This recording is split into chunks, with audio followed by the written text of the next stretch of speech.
जय हिंद मेरे प्यारे दोस्तों।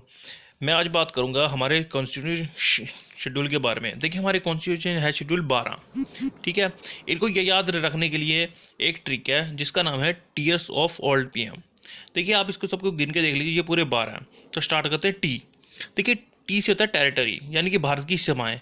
हमारे आर्टिकल 1 to 4 में, ठीक है, ये बात डिफाइन की गई है कि भारत की सीमाएं कहाँ कहाँ तक हैं। हमारी पार्लियामेंट हमारी सीमाओं को कहाँ तक अंकित करती है। अगर कोई हमें स्टेट एक्वायर करना है तो उसकी भी डेफिनेशन 1 से लेकर 4 तक में है। नेक्स्ट है ई। देखिए, ई से तो है अमोल्यूमेंट, जिसे हम हिंदी में कहते हैं वेतन भत्ते।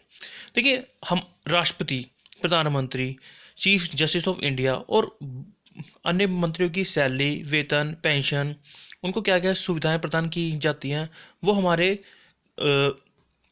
शेड्यूल 2 में डिफाइन है। ओके। नेक्स्ट है ए। देखिए, ए से होता है एफर्मेशन एंड ओथ, जिसे हम कहते हैं शपथ ग्रहण। जब भी जब भी हमारे जब भी हमारे प्रधानमंत्री, राष्ट्रपति जी, ठीक है, चीफ जस्टिस यानी आदि बड़े नेता, जब भी कोई अपना पद ग्रहण करते टाइम शपथ ग्रहण करते हैं, उनको शपथ कौन दिलवाएगा और किस तरह से शपथ ग्रहण करनी है, वो सारे के सारे प्रोविज़न हम हमारे शेड्यूल 3 में डिफाइन है। नेक्स्ट है आर। देखिए, आर से है राज्यसभा। ठीक है। राज्यसभा की जो सीट है, एलोकेशन, उनके क्या क्या प्रोविज़न है, किस किस को सीट दी जानी है, उनके इलेक्शन, वो सारी की सारी जो डिफाइन है वो हमारे शेड्यूल 4 में दी गई है। नेक्स्ट है शेड्यूल एरिया। देखिए, शेड्यूल एरिया में क्या है कि अंदर गवर्नमेंट ने कुछ ऐसे शेड्यूल एरिया हैं जिनको कुछ खास प्रोविज़न दिए गए हैं और उनको कुछ खास सुविधाएं प्रदान की जाती है ताकि जो शेड्यूल्ड एरिया को सिलेक्शन किया जा सके। ठीक है। नेक्स्ट है ओ। देखिए, ओ से है अदर शेड्यूल एरिया। अब इसको ध्यान से समझना। अदर शेड्यूल में एरिया में आते हैं असम, टी से है त्रिपुरा, एम से है मेघालय और एम से है मिजोरम। ठीक है। ये जो शेड्यूल एरिया है, इनमें कुछ खास ट्राइब्स हैं, ठीक है, जिनको संरक्षित रखने की हमारे भारत सरकार की जिम्मेवारी है। ठीक है। तो इनके लिए कुछ खास प्रोविज़न दिए गए हैं इसमें। नेक्स्ट है, देखिए, एफ। ठीक है। आप सभी जानते हैं कि स्टेट यानी कि यूनियन के कुछ अपने पावर्स होती हैं जिनको हम कहते हैं सब्जेक्ट। ठीक है। इनकी होती है, इन सब्जेक्ट की लिस्ट होती है जिसे, और उसके जो प्रोविज़न है वो सेवन्थ शेड्यूल में हैं पूरे। ठीक है। फिर उसके बाद है स्टेट लिस्ट, कि स्टेट के पास कौन कौन से पावर्स हैं, कौन कौन से वर्क हैं। और जब भी कोई काम दोनों सेंटर, ठीक है, प्लस स्टेट दोनों आपस में मिलकर बनती हैं तो उसे बोलते हैं कंकरेंट लिस्ट। ठीक है। इसका वैसी और भी होती है।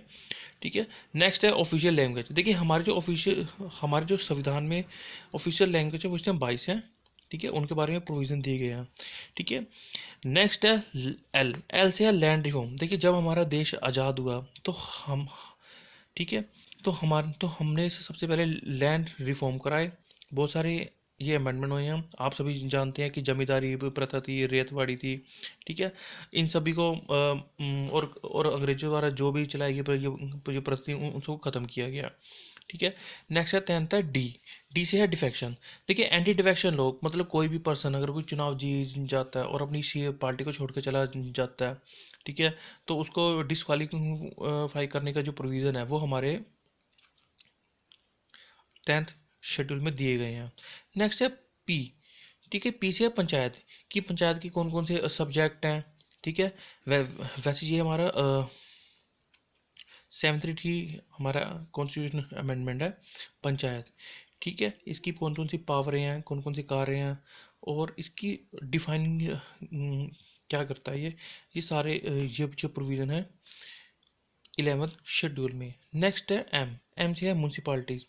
ठीक है। ये हमारा 74th शेड्यूल है, जिसके अंदर ये बात दी गई है कि देखिए, म्यूनसिपल कॉरपोरेशन के वर्क क्या है। ठीक है। उनकी क्या क्या ड्यूटीज़ हैं और उनके क्या क्या अधिकार क्षेत्र हैं। तो आई होप आपको ये समझ आई है। एक बार कमेंट करना और आपकी राय जानना चाहता हूँ। Thank you.